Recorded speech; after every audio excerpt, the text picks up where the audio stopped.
Hi, I'm Carrie McGillen. My family and I have been Ascension parishioners for about 15 years. And for the past several years, I've written for the Living the Word reflection series. And I'm grateful to participate in that series and share some of the reflections that I have on this week's readings with you via video. First, a disclaimer. I'm not really the world's best Catholic, but I really get a lot out of digging into a particular reading, understanding its history and the truths that still apply today. I did this a lot more as an undergraduate studying theology many years ago, but my day job these days involves a lot of numbers and data, so I don't get the opportunity every day to do this, and it really fills a different bucket when I get to. So I'm grateful for this chance to do this with you. So I'd like to start with a prayer, and it's actually a song that you will probably know very well. What you might not know, however, or at least I did not know, is that Jill Jackson Miller, the co-author of this song, went through a very dark period, very hopeless. She was very suicidal, but was inspired when she felt what she called the life-saving joy of God's peace and unconditional love. So I'm going to just read you this song, and we'll start in the name of the Father, and of the Son, and of the Holy Spirit. Let there be peace on earth, and let it begin with me. Let there be peace on earth, the peace that was meant to be. With God as our Father, brothers all are we. Let me walk with my brother in perfect harmony. Let peace begin with me. Let this be the moment now. With every step I take, let this be my solemn vow. To take each moment and live each moment in peace eternally. Let there be peace on earth, and let it begin with me. So it's seeming like Groundhog Day to begin each week with the statement that we're living in unprecedented times. And it's true every week. We're still reeling from the aftermath of the attack on the Capitol, and charges against the former president are happening. COVID's raging in record numbers. Businesses are struggling and might not be able to recover. Racial injustice persists. And the country seems hopelessly divided on basic facts. We have seen some bright spots this week with the first woman, Black Indian, ever elected to the office of vice president. But that doesn't change the basic situation that we're in. In my life, I've really never seen this high a level of rage or disrespect, not only in the public discourse, but also in private conversations in my own family. Certainly on social media. I know a lot of people have blocked, unfriended people. This time has ruined a lot of relationships. So it's this backdrop that we have when we turn to these readings. It was actually the first reading this week that really stood out to me rather than the gospel. I really like the Old Testament and think that it's very underappreciated.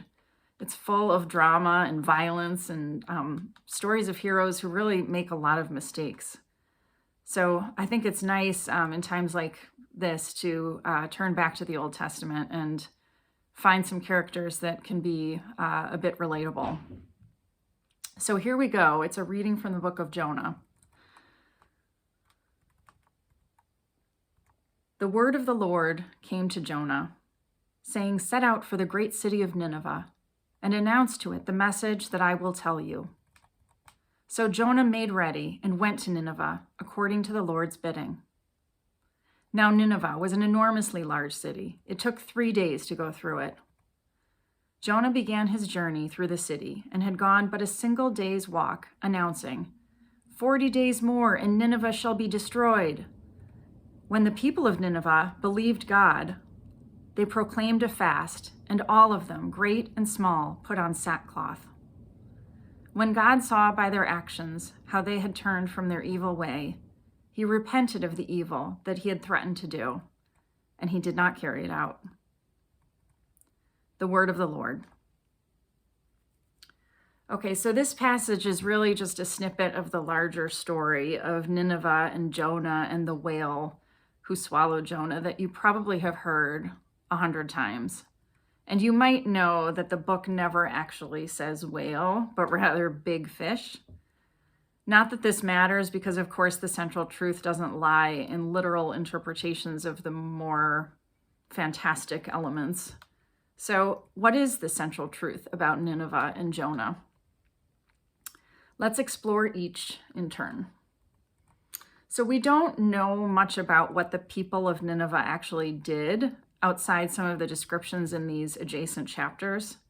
We hear God refer to their wickedness, and their king acknowledges their evil ways and their violence. And my personal favorite line, uttered by God, that Nineveh includes, quote, more than 120,000 people who cannot tell their right hand from their left, unquote. I admit that I never expected God to be snarky, but I'll tell you, another perk of the Old Testament is that God's emotions are all over the place.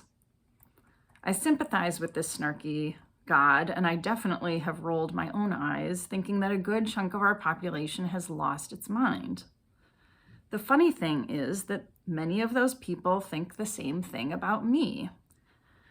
There's nothing like hurt and invalidation to inspire a self-defensive rage. How many times has someone made a stinging criticism of us or our beliefs, and we react with additional nastiness? And of course, what does this do except cause this endless cycle of anger? The right path can't be discerned in a rage. In Nineveh's case, it took the voice of clarity from Jonah for them to change their ways. And as we see in the story, they do that rather quickly. If there was ever a time when our country needed a Jonah, it's now. All right, so what about Jonah? We know a little bit more about him. We know that he tried to run away from God rather than do his will in warning the people of Nineveh. We also know that he begged for death several times. The first time, guilt had overcome him during a sea storm on the ship where he hid from God. Jonah pleaded with his shipmates to throw him overboard, which they do. The second time, Jonah was so angry at God for flip-flopping on Nineveh's destruction that he begged God for death in a moment of rage. Both times, God sent refuge, first in the belly of the fish that swallowed Jonah, and second in the shade of a leafy plant, where Jonah could rest and ease his discomfort. I understand Jonah. It's a lot easier to run away from doing the right thing when we're confronted with injustice, violence, or wickedness. Maybe we don't want to face the discomfort or risks to relationships. Maybe we lack the nuance and skills, or maybe we just hope that somebody else does it. Hiding from responsibilities, feeling guilty, feeling angry, or even wishing for death are very human feelings, and they might be familiar to a lot of people. What's the takeaway from this crazy fishtail of Jonah and Nineveh? I think three things, really. So first, there's clearly a warning here to examine the violence and the nastiness that we've seen or participated in over the past year or more. Did we perpetuate nastiness and insults? Did we lean into cynicism? Did we pass on untruths, exaggerations, or inflammatory content masquerading as news? Second, there's also an invitation for us to channel Jonah in our call for it to end. Calling out injustice or wickedness is not the same thing as hurling insults, and it's best not done on social media. It's respectful, it's nuanced, it's factual, and it's open. I think most of us lean one way or another. Either we tend to speak our minds but risk contributing to the nastiness, or we tend to disengage and risk apathy. I know I fall in the latter category, and when I don't, I tend to get very angry and strike back. So one of these takeaways may be calling to you to work on, and if so, I challenge you this week to take one proactive action towards addressing it. However, if confusion and anger and despair have consumed you, Perhaps the third and the last takeaway is really for you. And it's this, that even heroes like Jonah and songwriters like Jill Jackson Miller in the throes of darkness have experienced grace to emerge and light a brilliant path forward. So if you're in this state right now, if you're in the throes of anger, despair, rage, guilt, or confusion, please allow yourself a moment and please just repeat this phrase to yourself. Let there be peace on earth, and let it begin with me. Blessings on your week, and thank you.